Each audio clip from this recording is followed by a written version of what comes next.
1대1 이제 질문을 하시면 질문에 대한 답변을 드리는 시간을 또 갖도록 하겠습니다. 자, 그러면 질문 주시기 바랍니다. 서울 지역 자사고 1학년입니다. 내신 5등급이 나왔는데 일반고로 전학 가면 좀 더 유리하지 않아요. 자, 유리하지 않습니다. 네, 전학 가지 마시고 그 안에서 싸워서 이길 생각을 해야죠. 제가 그런 얘기 되게 많이 합니다. 자사고에서 일반고 간다라 그래갖고 그게 확 좋아지지 않아요. 걷다가 자사고가 학생부 종합전형을 준비하는데 진짜 유리합니다. 학생부 종합전형을 버리고 내가 만일 내신 등급 갖고 교과전형으로 대학을 어느 정도 갈 거야 라고 생각하신다면 이동하셔도 저는 뭐라 안 하는데, 자, 일단 1학년 때 5등급이 떴어요. 근데 2학년 때부터 내가 만일 일반고로 옮겨갔는데 1등급이 안 나오고 만일 2등급대가 나온다면 교과전형도 날아가고 학생부 종합전형도 다 날아갈 수 있다라고 생각하셔야 됩니다. 또한 자사고에서 5등급 찍었는데 일반고 가면 1등급 찍을 거라는 그런 오류는 범하지 않으셨으면 좋겠어요. 일반고에도 정규라인 아이들은 못지않게 잘하는 아이들이 많습니다. 그렇기 때문에 옮긴다라고 무조건 유리하다라고 저는 생각하지 않고요. 어떻게든 그 자사고에서 버티고 이겨내기 위해서 더 많은 학습량의 공부를 하고 학생부 종합전형을 준비하기 위해서 생활기록부를 더 탄탄하게 만들면 되고요. 또한 자사고 같은 경우는 내신 5등급이라도 원점수가 어느 정도는 나오고 있을 거예요. 그렇기 때문에 등급 보지 말고 원점수를 가지고 편차를 한번 계산을 해보시면 5등급이라도 어느 정도 대학 라인을 형성하는데 좀 괜찮지 않을까라고 생각하고요. 그리고 언론 미디어 쪽으로 생기부 준비하고 있는데요. 그러지 말라고. 제발. 우리 문과 학생들한테 제가 진짜 얘기하는데, 미디어 커뮤니케이션은 함부로 덤비는 곳이 아닙니다. 미디어 커뮤니케이션 같은 경우는 일단은 공부 잘하는 아이들이 엄청나게 많이 지원을 하고 경쟁률을 한번 봐봐요. 그러니까 수시 지원하는데 들어가서 경쟁률을 한번 보고 얘기하자고. 어떤 애들이 왔겠냐고. 막 50대, 60대 1인데 그렇게 집어넣었다는 건 미디어에 관련된 어떠한 비교과만 만들어서 오는 게 아니고 학업에 대한 부분이 일단은 잘 된 아이들이 많이 오지 않을까요? 그렇기 때문에, 그리고 두 번째는 우리 이제 JJ님이 언론 미디어로 가는 거 보니까 뭐 방송국이나 이쪽에서 일하고 싶잖아요. 방송국에서 진짜 일하고 싶으면 미디어 커뮤니케이션 가는 게 아니고 좋은 대학을 가야 됩니다. 좋은 대학. 그러니까 상위권 대학을 가야 돼요. KBS나 MBC나 이런 SBS 같은 그 방송국에 지금 다니고 있는 사람들의 학벌을 한번 조사해 보세요. 그럼 제가 무슨 얘기하는지 알 거예요. 왜 그러냐면 학과 상관없이 언론고시 봐서 들어온 아이들이 많아요. 그렇기 때문에 꼭 신문방송이나 미디어 커뮤니케이션 안 해도 방송국에 들어가는데 가장 좋은 조건은 저는 솔직히 학벌이 일단 받쳐줘야 된다라고 생각하고요. 그 아나운서님들 계시잖아요. 아나운서, 특히 이 여자 아나운서 있잖아요. 진짜 대단하신 분들이세요. 학벌도 좋고 머리도 똑똑하고 와우 이쁘시잖아요. 정말. 그래서 그런데 아까 말했죠. 학벌 중요합니다. 왜 그러냐면 방송국 들어가는데 미디어 커뮤니케이션보다 저는 더 중요한 게 학벌이라고 생각을 하거든요. 등급 변함이 없는데 학업 역량의 발전 가능성이라고 볼 수 있을까요? 이 학업 역량이라는 건 꼭 등급만, 그러니까 내신 등급만 보는 건 아니고요. 좀 전체적인 학업에 대한 우리 아이가 이런 그러니까 심화된 교육이나 아니면 아이가 학업을 통해서 어떻게 발전성을 보이는지 이런 것들이 생활기록부 안에 어떻게 형성되냐에 따라서 꼭 등급이 이렇게 바뀌면 그죠, 눈에 보이는 발전성이 보이니까 좋긴 하겠지만 그 외에 뭐 세부 능력이나 아니면 동아리나 아니면 진로 뭐 이런 전체적인 부분에서도 학업에 대한 이야기를 통해서 발전성을 가져갈 수 있습니다. 저희 학업 역량 방송에 보시면은 제가 그 부분에 대해서 설명을 해드렸기 때문에 한번 그거를 참고하시면 되지 않을까라고 생각을 하고요. 혹시 녹화방이 이것도 편집됐었나? 제가 기억이 잘 안 나서. 살짝 문과 성향이 강하면 질적 평가를 원하고 이과 성향이 강하면 양적 평가를 좋아하는 것 같은데 기분 탓인가요? 이게 그런 건 아니고요. 일단은 대학교는 양적인 숫자를 봐요. 그러니까 두 가지를 종합적으로 본다라고 보시면 되는데 일단은 양적인 숫자를 가지고 우리 아이를 평가를 합니다. 안 할 수는 없잖아요. 그걸 하고 또 질적 자료를 가지고 우리 아이의 성향이나 아니면은 우리 아이가 학교 활동을 얼마나 성실하게 하고 얼마나 노력했는지 이런 것들을 종합적으로 평가할 때 양적 자료와 질적 자료를 다 사용하고 있다라고 보시면 됩니다. 그런데 자연계 같은 경우는 수학을 좀 많이 봐요. 그러다 보니까 좀 양적 자료를 많이 보는 것처럼 보이지 않나라고 생각하지만 꼭 그렇지는 않은 것 같습니다. 고등학교 2학년 1년 동안 경기교육청에서 진행하는 클러스터 수업. 그렇죠. 학종의 클러스터 수업 영향력은 어느 정도 될까요? 자, 그냥 하나 말씀드릴게요. 자, 만일 제가 경기교육청에서 클러스터 수업을 배웠어요. 그래서 생활기록부에 어떻게 썼는지 이제 하나의 예를 들어 드릴게요. 경기교육청에서 클러스터 수업을 했는데 가가지고 그쪽에서 가르쳐주는 그 주제에 대해서 정말 열심히 배우고 노력하고 성실한 학생입니다. 이렇게 썼어요. 그러면 아무리 갔다 와도 대학교는 평가할 게 별로 없습니다. 왜 그러냐면 지민님만 갔다 온 게 아니라는 거죠. 이해 가시나요? 다 갔다 왔을 거 아니야. 정말 많은 아이들이 갔다 옵니다. 경기교육청에서 하는 저 클러스터. 왜 그러냐면 저희도 컨쇼 회원들 중에 클러스터 저거 경기교육청 갔다 온 사람들이 있어요. 그런데 갔다 온 거 보잖아요. 그러면 다 똑같은 활동했고 똑같은 결과물을 가지고 왔어요. 그러다 보니까 써지는 것도 다 똑같이 쓰더라는 거죠. 그러면 대학교는 분석할 게 없겠죠. 그런데 만약 경기교육청에서 클러스터 수업을 통해서 내가 무엇인가를 배우고 그 배움에 있어서 어떠한 추후 활동이나 어떠한 추가적인 조사를 하고 그거에 대해서 연구하고 이런 내용들이 좀 구체화되어 갖고 들어감으로써 내가 어떠한 배움을 좀 더 발전시키기 위해서 어떠한 노력사항들이나 그걸 자기주도 학습으로 바꿔서 무엇인가를 했다라는 나만의 과정과 능력이 들어간다면 되게 높게 평가를 할 수 있겠죠. 그게 꼭 경기교육청에서 한 게 아니래도 그거를 통해서 내가 얼마나 발전했는지를 쓰는 게 정말 중요한 거지 그냥 갔다 온 거는 아무런 필요도 없다라는 겁니다. 이해 가십니까? 그랬나? Z점수가 뭔가요? 실제 사용하나요? 네, 이 G점수라고 하는데 이 Z점수가 뭐냐면 일단은 가장 많이 이제 언급되는 학교는 역시 연대, 고대 이쪽 학교들인데 특히 연세대학교 같은 경우 교과 면접 전형이 있잖아요. 그 교과 전형 같은 경우 교과 면접과 활동 우수형이 어떻게 틀리냐면요. 교과 면접 같은 경우는 교과 성적의 Z값을 가지고 수량화된 점수 갖고 아이들을 먼저 다 잘라냅니다. 그렇기 때문에 Z값이 좀 나와야 되는데 이 Z값이 뭐냐면 그냥 딱 대놓고 말하면 특목고를 뽑기 위해서 만든 연세대학교만의 이런 변환 점수다라고 보시면 돼요. 왜 그러냐면 특목 아이들은 내신 등급이 잘 나올 수가 없습니다. 그죠? 그렇기 때문에 편차와 원점수를 가지고 학교 변환을 통해 갖고 점수화 시킨 게 Z점수예요. 그래서 일반고보다는 특목고 아이들이 Z값이 좀 잘 나오는 편이라고 보시면 돼요. 편차 계산이 들어가기 때문에. 그래서 Z값이라는 거를 반영하는 학교가 있고요. 반영하지 않는 학교들도 있습니다. 그런데 좀 상위권 학교들은 특목을 뽑기 위해서 Z값을 사용한다라고 보시면 되는데 그 대표적인 학교가 연세대학교랑 고려대학교가 사용한다라고 보시면 되고요. 그러니까 실제 사용하나요? 네, 사용합니다. 사용하는 학교들이 나눠져 있다라고 보시면 되겠죠.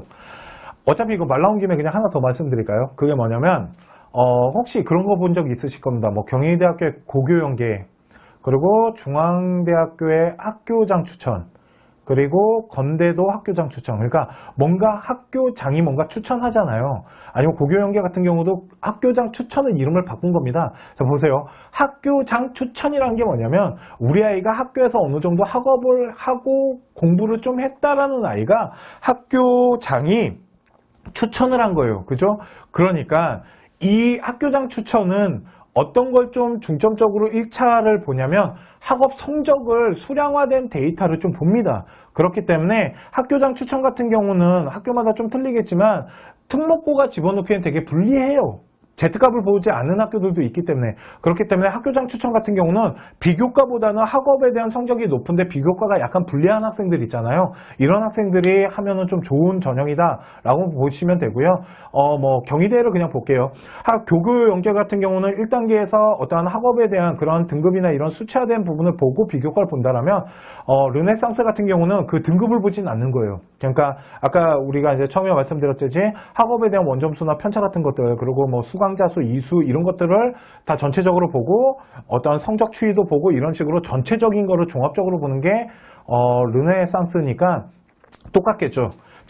건대 자기 추천이랑 학교장 추천이랑, 그리고 뭐 고교 연계랑, 그리고 르네상스랑, 그리고 뭐 중앙대학교는 학교장 추천이랑 뭐 다빈치랑 이런 식으로 우리 학생이 어디에 전형에 더 잘 맞는지 그걸 보고 집어넣으시면 좋지 않을까라고 생각을 합니다.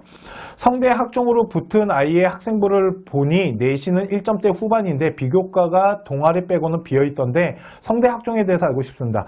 자, 성균관대 학종에 대해서 이제 좀 설명을 해드릴게요. 일단은 성균관대는 연대랑 좀 비슷합니다. 이게 무슨 말이냐면 성균관대 같은 경우 저희가 이제 준비를 하는데 일단은 일반고 아이들 있잖아요. 일반고가 솔직히 쑤시고 들어가기 참 힘든 학교긴 해요.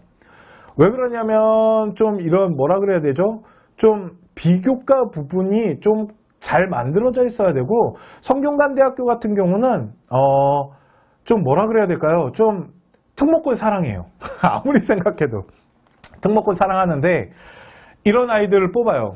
1점대 후반인데 비교과가 비어있는데 성대 학종으로 들어갔다 그러면 뭔가 그 생기부 안에 무엇인가가 있으니까 들어갔을 거예요. 아무 이유 없이 그냥 1등급 후반인데 비교과 아무것도 없다고 안 뽑지, 그러니까 이렇게 뽑은 건 아니에요. 무슨 말이냐면 그 몇 개 안 되는 글 안에 우리 아이에 대한 능력이나 이런 것들이 되게 잘 표현이 돼 있거나 아니면 어떤 하나의 활동을 되게 집중적으로 발전하는 모습을 보이거나 하여튼 뭔가 있어요.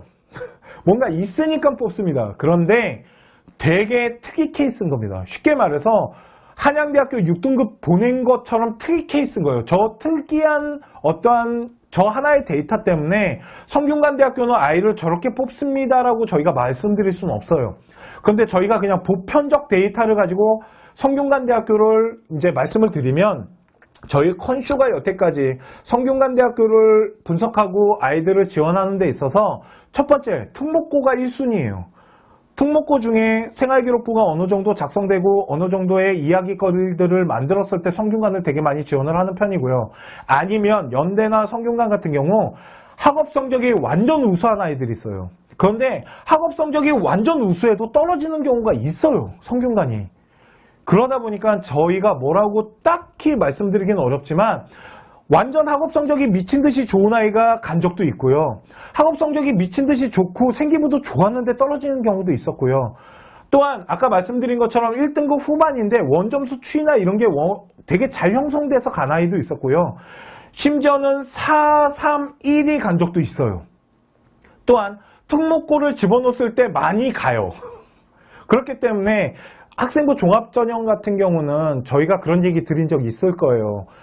이제 이런 거죠. 연대는 붙었는데 외대를 떨어졌어요. 이런 케이스 많습니다. 그래서 학생부 종합전형은 이렇게 하면 갑니다 라고 말씀드리기가 되게 힘들어요.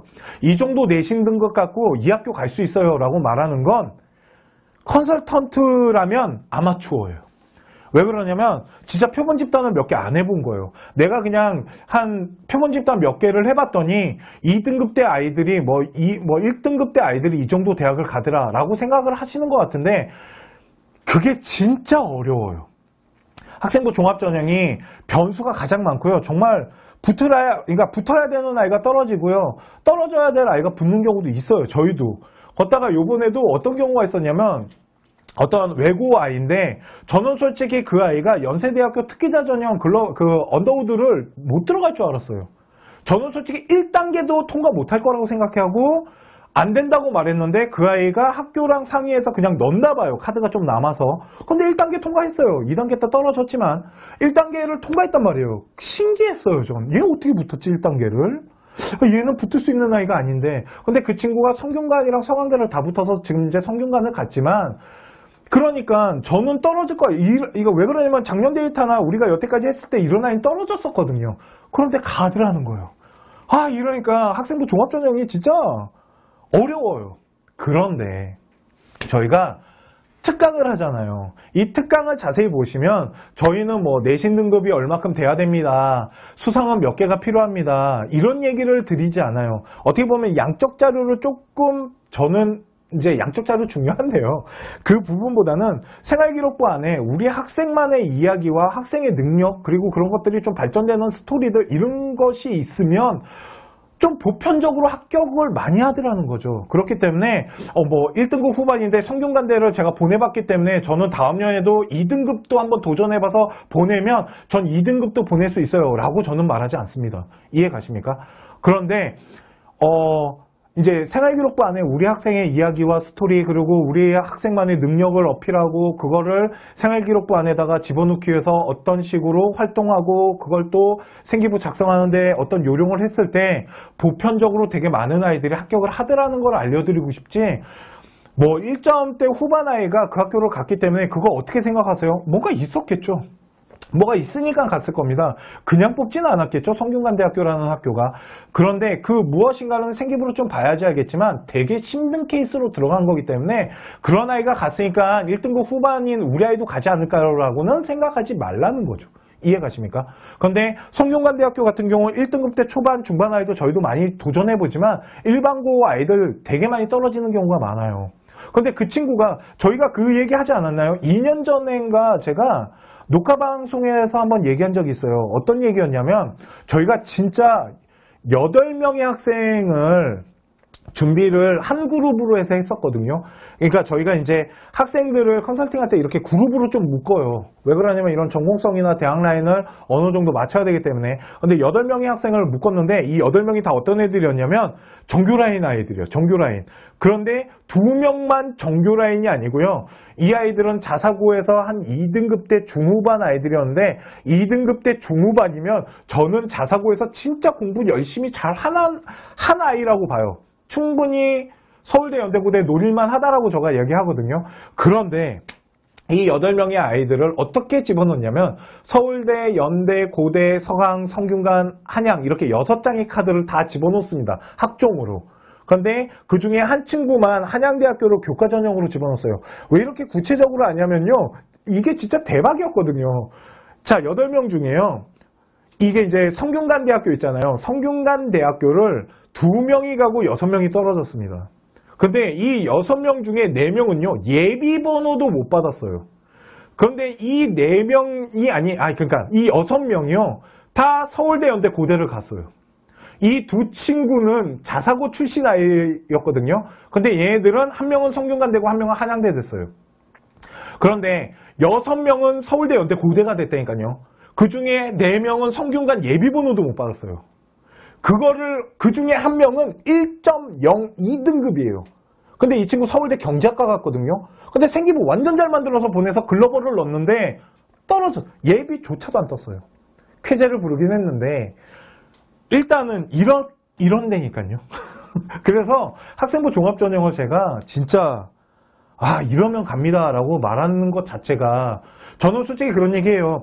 이 정도에서 이렇게 해서 이렇게 만들었더니 여기는 갑니다라고 말을 하는 곳은 표본 집단이 정말 얼마 없는 거예요. 이거 자랑하는 게 아니고요. 저희 컨쇼 아시죠? 표본 집단 많은 업체 중에 하나인 거. 왜 그러면 저희가 전국 단위로 이렇게 유튜브 방송을 통해서 전국 단위로 하다 보니까. 그런데 이게 진짜 표본 집단이 많으면서 느끼는 건 뭐냐면요. 정말로 희한한 현상들 많이 일어난다는 거예요. 학생부 종합전형이. 그러다 보니까 저희가 방법을 진짜 많이 생각한 게 뭐냐면 이제 대학교가 발표하는 평가 요소들 있잖아요. 그거를 3년 전부터 진짜 많이 분석을 했어요. 그리고 거기에 맞춰서 학생들만의 각각의 생활기록부에 맞춤형 형식으로 했더니 말씀드렸죠. 보편적으로 합격을 많이 하더라. 그러니까 학생부 종합 전형 특강이 있잖아요. 라이브에서 하는 것도 있고 저희 지금 홈페이지에 온라인 특강 올려놨잖아요. 그거 진짜 잘 보세요. 그게 진짜 저는 합격의 길이라고 생각을 합니다. 한 학교에서 경희대 10명이면 잘 간 건가요? 일반고시입니까? 대박이십니다. 걷다가 제가 그런 얘기 드린 적이 있습니다. 자, 어떤 학교, 고등학교를 지원하면 좋을까요? 하면서 가장 많이 알아보시는 것 중에 하나가 뭐냐면 서울대학교를 참 많이 알아보세요. 서울대에 몇 명 갔는지, 서울대 연대고대를 얼마큼 보냈는지, 그거에 대해서 이제 파악을 하시는데, 만일 우리 아이가 고등학교 이제 올라가야 되는데 학교를 찾고 계십니까? 그런데 일반고 어떤 학교를 보내야 될지 모르시겠다라면 저는 솔직히 2가지를 말씀을 드립니다. 첫 번째 뭐냐면 우리 아이가 서울대 연대고대 가면 좋죠. 그런데 학생부 종합전형을 준비하는 데 있어서 저는 그런 얘기를 되게 많이 들어요. 중경외시, 일명 중앙대, 경희대, 외대, 시립대를 학생부 종합전형으로 몇 명 보냈는지 반드시 파악을 해보라고 말씀을 드립니다. 왜 그러냐면 학생부 종합전형을 서울대, 연대고대를 보냈다는 건 그냥 공부 잘하고 정말 잘난 아이들이 간 거예요. 학교가 뭔가를 시스템화되어 있다고 저는 생각하지 않아요. 그 아이들은 가야 될 아이들이 간 거죠. 그런데 그 밑에 있는 학교들 중에서 중앙대, 경희대, 외대, 시립대를 학종으로 보냈다라는 건 학교 안에 걔네들까지 커버할 수 있는 학생부 종합전형의 프로그램이 구축돼 있다라고 보셔야 돼요. 그렇기 때문에 학생부 종합전형이라는 건 꼭 서울대, 연대고대만 노리는 게 아니고 그 밑에 대학교들도 준비를 해야 되는 거기 때문에 이렇게 경희대를 10명을 보냈다라는 건 학교 안에 어떠한 프로그램이 구축이 돼 있겠죠. 그러니까 저런 학교는 저는 되게 선호하는 학교입니다. 이게 첫 번째고요. 북한학과 가려고 생기부를 컨셉을 북한으로만 잡았는데 북한학과 말고도 정치교로 쓸 수 있나요? 그럼 쓸 수 있습니다. 북한학과 가려고 북한으로 잡은 거는 알겠어요. 그런데 북한이라는 건 하나의 나라하고 내가 관심을 가진 나라인 거잖아요. 그죠? 그렇기 때문에 정치나 이런 것 쪽으로 가면 되겠죠. 그런데 북한이라는 나라를 선정한 이유가 있어야 돼요. 그냥 하나의 사례 같은 거 예를 들으면서 설명해 줄게요. 자, 내가 이제 북한학과를 가려는 이유는 북한에 대한 정치가 좀 특이해요. 그죠? 그런 나라 찾기 쉽지 않거든. 그런 정치적인 성향이나 이런 독재체제에 대해서 관심을 가졌어요. 그러면은 북한이라는 나라에 대한 이런 독재 정치에 대해서만 분석하는 게 아니고 예전에 우리나라도 전땡 아저씨 있잖아요. 본인은 29만 원밖에 없어. 이 전땡 아저씨 시절 있잖아요. 이때도 우리나라가 군부 독재 처지였어요. 그거에 대해서도 연구할 수 있고 아니면 외국에 좀 그런 나라들 있잖아요. 좀 가난한 나라들, 쿠바 이런 나라들도 군부 독재 시절이 되게 많았어요. 그리고 아프리카도 독재 체제, 정치 체제가 움직이는 나라들이 되게 많았기 때문에 그런 나라들도 같이 좀 연구를 함으로써 꼭 북한이라는 타이틀뿐만 아니라 이런 독재 정치에 대해서 내가 연구를 하고 또한 북한에 대해서 이제 하는 이유 중에 또 그런 거 아니에요? 고립된 뭐 이런 것들, 고립된 정치나 아니면은 뭐 인권에 대한 부분들. 그러면 북한의 인권에 대해서 관심을 가졌다면 전 세계적으로도 인권에 대한 부분들, 뭐 아프리카가 됐거나 남아메리카가 됐거나 이런 인권에 대한 부분들도 좀 같이 분석을 하면서 좀 이렇게 폭넓게 가져가는 거죠. 북한이라는 나라는 하나의 관심의 가장 큰 부분인 거지 그 북한이라는 관심을 갖게 된 여러 가지 이유들이 있잖아요. 그거를 다른 나라들과 이렇게 좀 더 폭넓게 가져가면서 이런 정치적인 색깔을 나타내고 어떤 제도를 바라보는 나의 입장 이런 걸 집어넣으면 정경과도 집어넣을 수 있겠네요. 이렇게 활용하시면 됩니다.